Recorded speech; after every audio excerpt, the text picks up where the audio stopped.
A very good evening to all of my dear listeners. Dear listeners, how are you all? I hope that we are doing our level best to serve our duties with utmost honesty and love.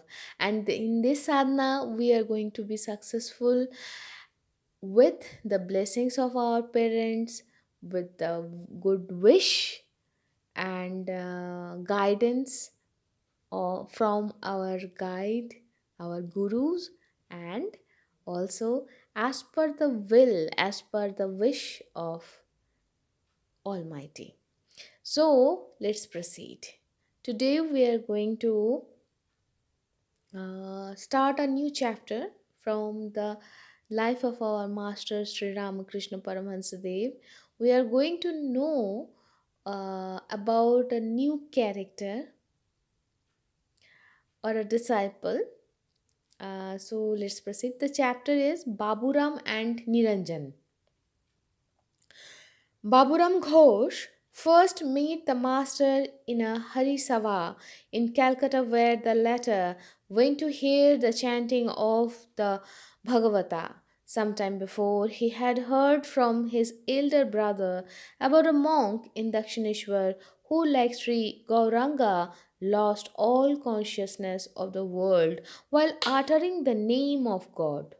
On being asked if he would like to see the sadhu, Baburam agreed. He was a classmate of Rakhal, who he knew used to visit Dakshineshwar. Next day, he asked his friend about the saint, and it was settled that on the following Saturday they should go together to see him.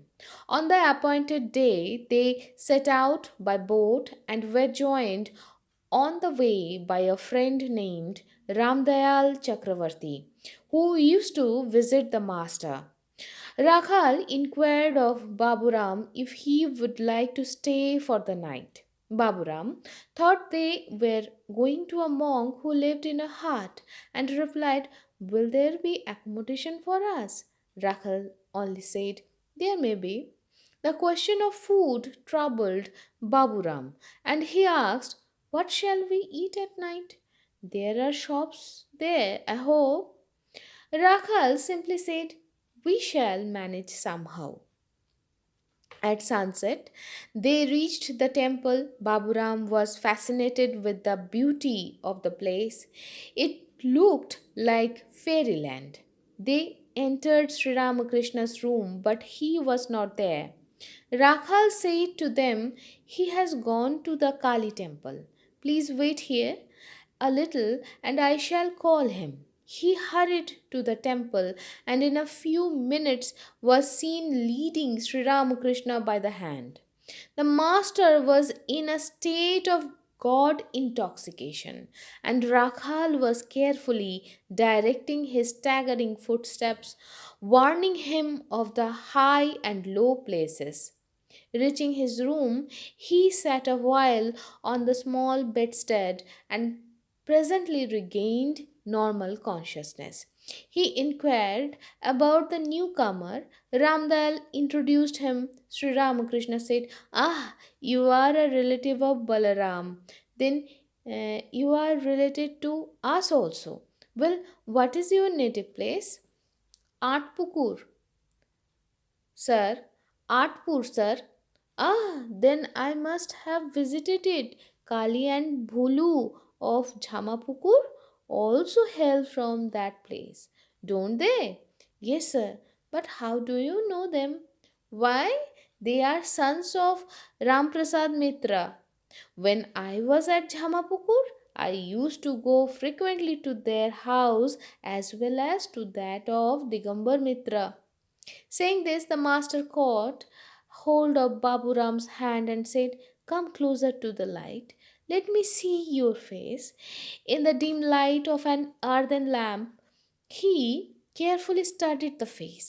He was satisfied with the results of the examination, nodding his head in approbation. Then he examined the boy's arms and legs. Finally, he said, "Let me see your palm." He looked at it and placed it upon his own as if to weigh it. Then he said, All right, all right. Turning to Ramdayal, he said, "Do you know how Naren is? I heard that he was a bit indisposed." "I hear that. He is well. He has not come here for a long time, and I feel a great longing to see him. Will you ask him to come here one day? You won't forget it." "I shall ask him positively." It was about 10 o'clock. Ramdayal had brought a large quantity of food for Sri Ramakrishna, who took only a part of it, arranging the rest to be distributed among the three devotees. Then the master asked them where they preferred to sleep, in his room or outside. Rakhal chose inside, but Baburam thought that his presence might disturb the meditation of the saint. So he and Ramdayal decided to sleep outside, though the master invited them to remain within. It was the month of April. The two devotees had hardly fallen asleep when they were roused by the cry of guards. Presently, Sri Ramakrishna approached them, reeling like a drunkard, with his cloth under his arm. Addressing Ramdayal, he said, "Hello, are you asleep?" "No, sir," was the reply.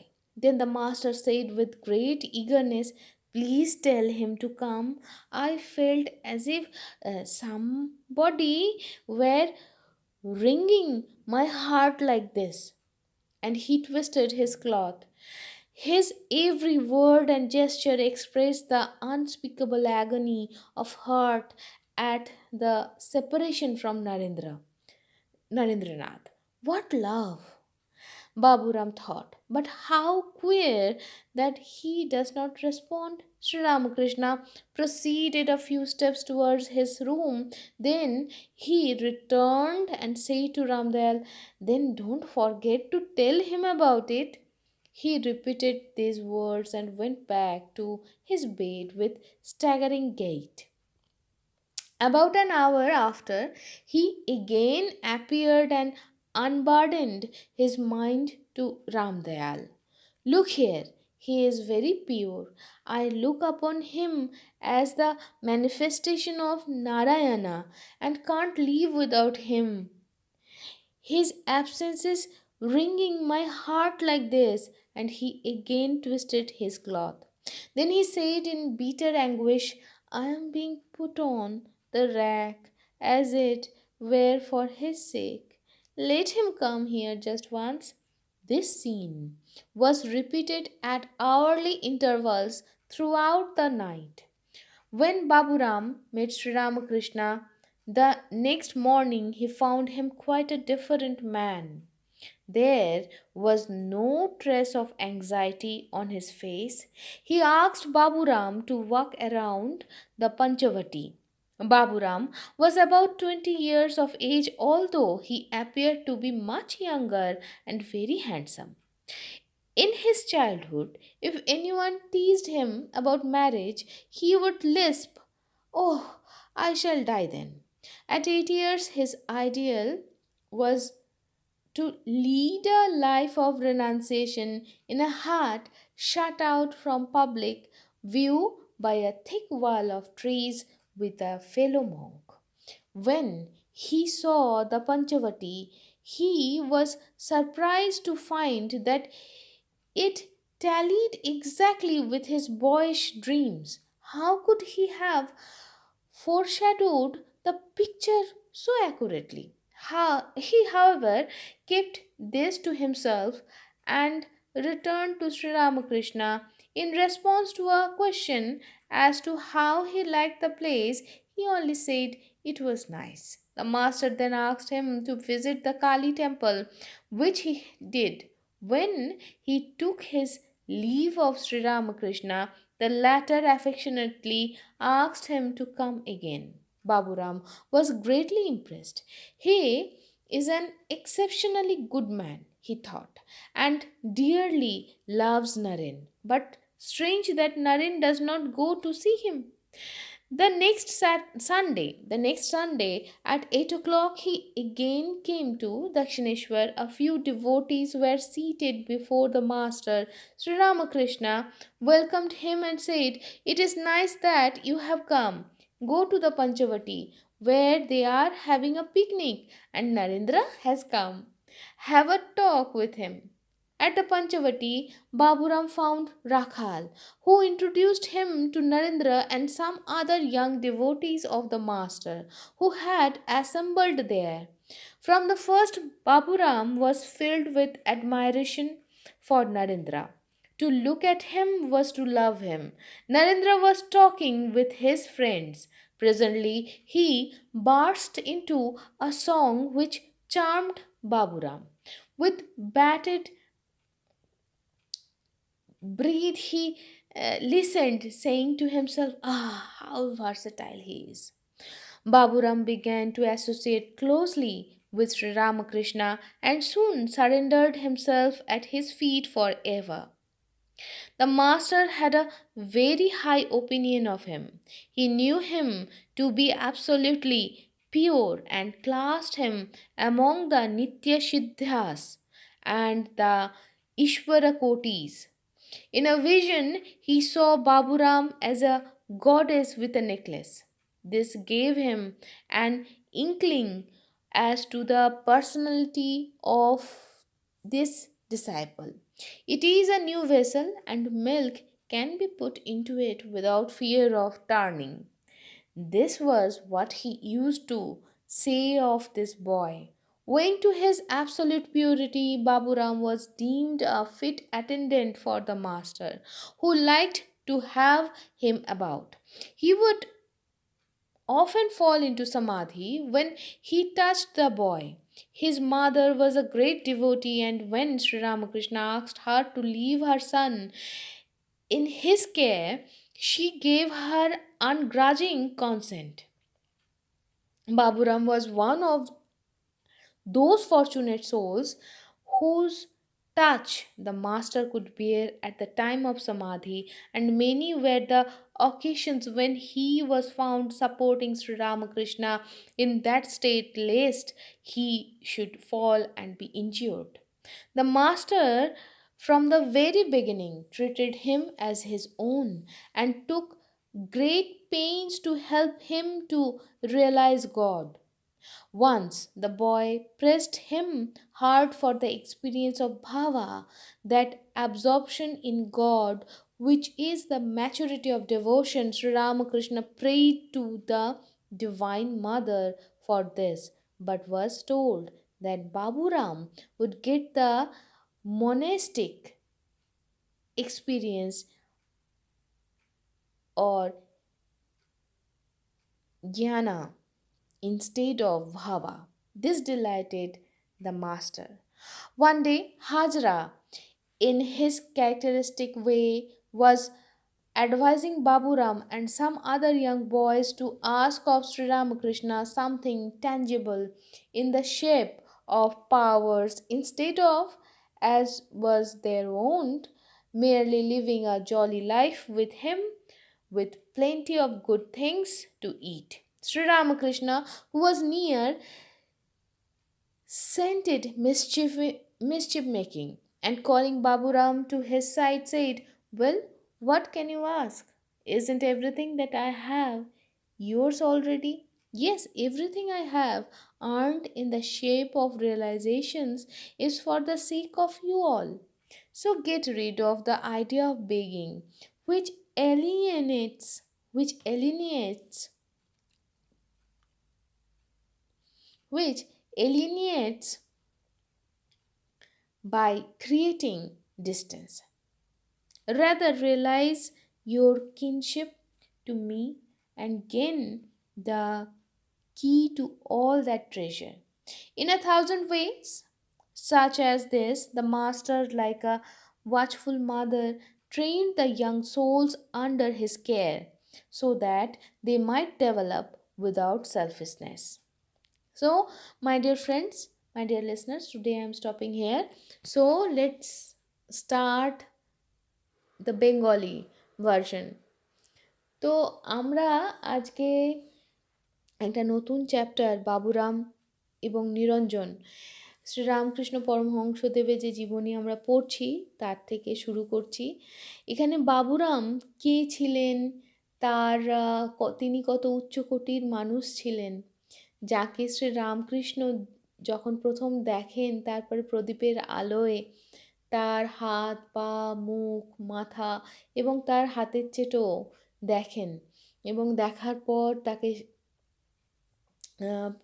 পর আমরা এই অধ্যায় থেকে জানতে পেরেছি যে একসময় তিনি বলেছিলেন যে এ হলো ঈশ্বরকোটির মানুষ, ঈশ্বরকোটির মানুষ, এবং এ হলো নিত্যশুদ্ধ মানুষ, নিত্যসিদ্ধা মানুষের মধ্যে পড়েন, শুদ্ধ মানুষের মধ্যে পড়েন। এবং শুধুমাত্র তাই নয়, তিনি তার এই শিষ্যকে দেখেন একজন দেবী, গলায় মালা পরা দেবী হিসাবে দেখেন, এবং তিনি বলতেন যে নতুন পাত্র বটে, নতুন আধার বটে, কিন্তু এতে দুধ রাখলে দুধটা পড়ে পড়ে যাবে না।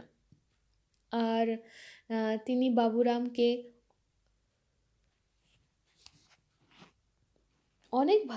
বাবুরামকে অনেকভাবে শিক্ষা দিয়েছেন। সে যখন রিয়েলাইজেশনের জন্য, মানে ভাব বা ভাবের মাধ্যমে ভগবানকে পেতে চেয়েছেন, তখন শ্রীরামকৃষ্ণ মা কালীকে গিয়ে বলেছেন, এবং তার থেকে জানতেও পেরেছেন যে না না, এর ভাব হবে না, ভাবের রাস্তায় নয়, জ্ঞানের রাস্তায় এ পাবে। এরকমই অনেক কিছু। এবং বাবুরাম সেই কয়েকজন হাতে গোনা লোকেদের মধ্যে একজন ছিলেন, যাদের স্পর্শ শ্রীরামকৃষ্ণ তার সমাধিস্থ অবস্থাতে সহ্য করতে পারতেন। বাবুরামকে শ্রীরামকৃষ্ণদেব তার মায়ের থেকে চেয়ে নিয়েছিলেন, এবং তার মা কিন্তু খুবই ভক্তিমতী ছিলেন, এবং বড় নিশ্চয়ই তিনিও সাধিকাই ছিলেন। তো তাই জন্য তিনি বিনা কোনো তিক্ততা নিয়ে নিজের ছেলেকে এই পথে, নিজের সন্তানকে এই পথে তার গুরুর হাতে তুলে দিয়েছিলেন। আর আমরা এটাও জানতে পারি যে রামকৃষ্ণদেব বলরামকে